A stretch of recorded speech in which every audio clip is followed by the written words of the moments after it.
Alex is the name, stock market is the game. Good morning.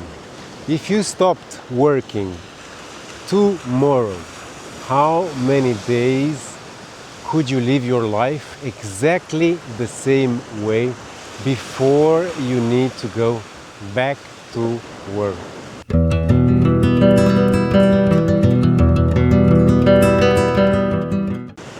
I am not talking about surviving. Actually, live the same way. Same house, same car, same little hobbies, and same little comforts. Because that number isn't about money, it's about freedom. And today I want to show you why the S&P 500 is really a way to design your life, not just grow your bank account. I don't actually think about money that much. At least not in the way most people expect it. Because for me, money has always been more like a remote control for my time rather than a scoreboard for my success. Once you start seeing it that way, the whole conversation changes. So, let me ask you something.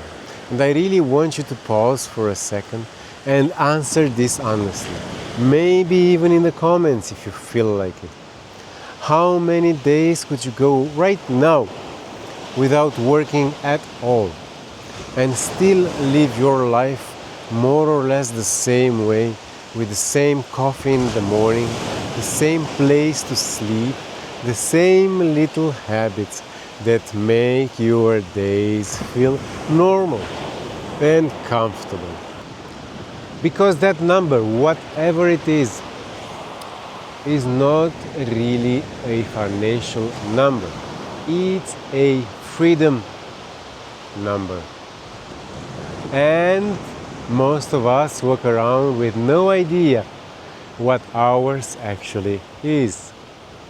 So today I want to talk about why I don't see the S&P 500 as a money thing, but more as a way of quietly designing a life in the background while you're busy and living it in the foreground, and why people who care deeply about freedom tend to think about money in a very different way than people who just want to look successful.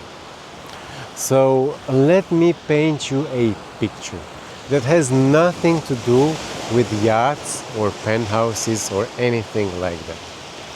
Imagine it's a completely ordinary Tuesday, not a holiday, not a vacation, just one of those normal days. You wake up without that anxious feeling that you should already be preparing for work. You make your coffee slowly. Maybe you look out the window for longer than you usually allow yourself to. In that quiet moment, it hits you. At least for today, your time is actually yours. That to me is what being rich feels like. And it's so subtle that most people miss it because they are busy chasing things that make noise instead of things that create space. So let me throw another question at you. And again, I would generally love to read the answers to this one in the comments, because people always surprise me if money suddenly stopped being a factor in your life. What would your Mondays look like? Not your Instagram version of your Monday, but the real one. The one where nobody is watching and you don't have to impress anyone. Would you still do the same work just on your own terms? Or would you slowly drift into something completely different that you've never really given yourself permission to try?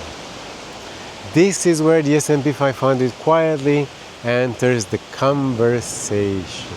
Because most people talk about it like it's some kind of a magical machine that turns patience into the cash. Investing has always felt more like setting up a system that the future me will be grateful for. A system that does not need daily attention, doesn't care about my mood, and does not panic when the world gets loud.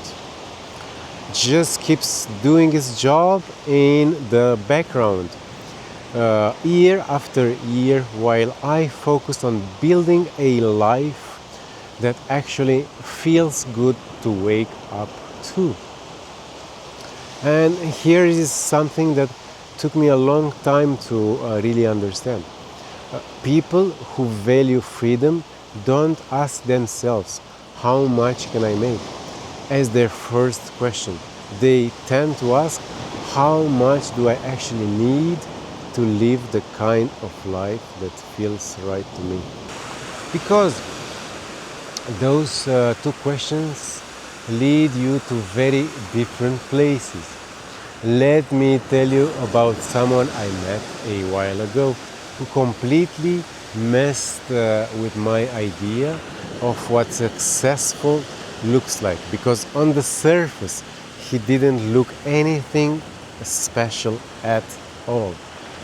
He lived in a small, simple place, drove a decent car, wore the same jacket so often that I started to wonder if it was some kind of personal brand. One morning he casually mentioned that he was thinking of flying somewhere warmer because the weather had been a bit gray lately.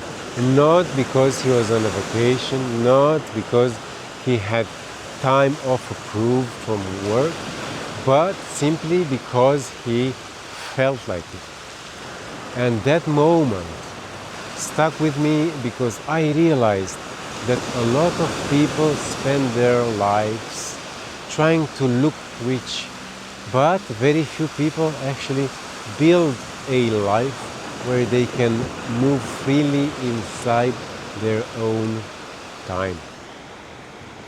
So here's another one I would love for you to answer. Feel free to use the comment section. It says a lot about how you see the world. Would you rather earn a lot of money and constantly have to manage a complicated, expensive life?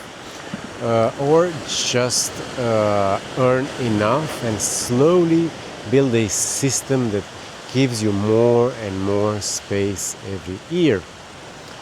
Well, when I think about the S&P 500, I often imagine as sending small pieces of myself into the future, like little messages that go ahead of me and start preparing a softer landing for the years I haven't lived yet.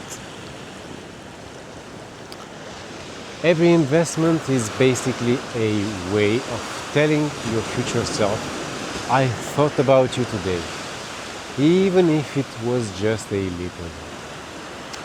And the funny thing is that most of us are incredibly generous with everyone else's future except our own. We work hard for our employers, and we pay for the things that impress people we don't even know.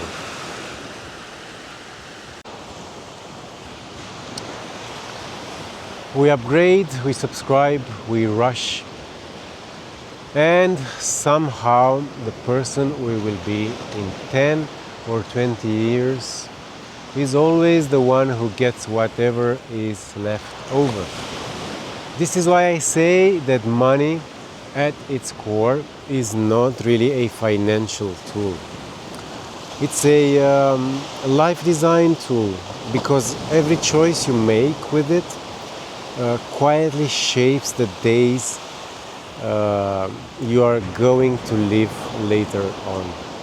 So let's go ahead and run through an experiment together. Imagine your perfect normal day.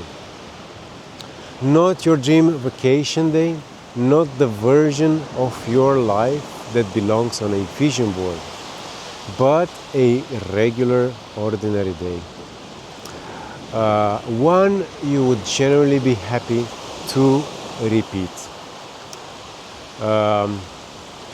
What time would you wake up, or how would you spend your morning? Who would you talk to, and for how long? Well, if you feel like sharing, give me just one small detail from that day, and also feel free to use the comments, because those little details are what all of this is actually for. The S&P 500 for me is just one of the simplest, most boring and most reliable ways to slowly increase the number of those good and ordinary days in your future. Not by making your life louder, but by making it calmer. There are no dramatic moments where everything suddenly changes. No instant transformations, just a quiet, steady process of showing up for a version of yourself that you haven't met yet. But there is something strangely powerful about knowing that. Little by little, you are making yourself harder to rush, harder to pressure, and harder to trap in situations that don't feel right anymore. If you take one thing away from this episode, let it be this. The S&P 500 is not really about becoming rich in the traditional sense. It's about becoming someone who has options, someone who can pause and think and choose instead of always having to react. If this way of thinking about money feels less like a finance channel and more like a conversation about how you want your life to feel, then you are exactly where you're supposed to be. So if you haven't already, you can subscribe. Not because I'm going to promise you the secret strategies or market hacks, but because this channel is really about building a life where your days slowly start to belong to you. So before you go, I would love to leave you with one last question, and I would genuinely hope you answer it. How many days of freedom do you think you have right now? And what would it mean for you to double that number over the next 10 years? I will see you in the next one.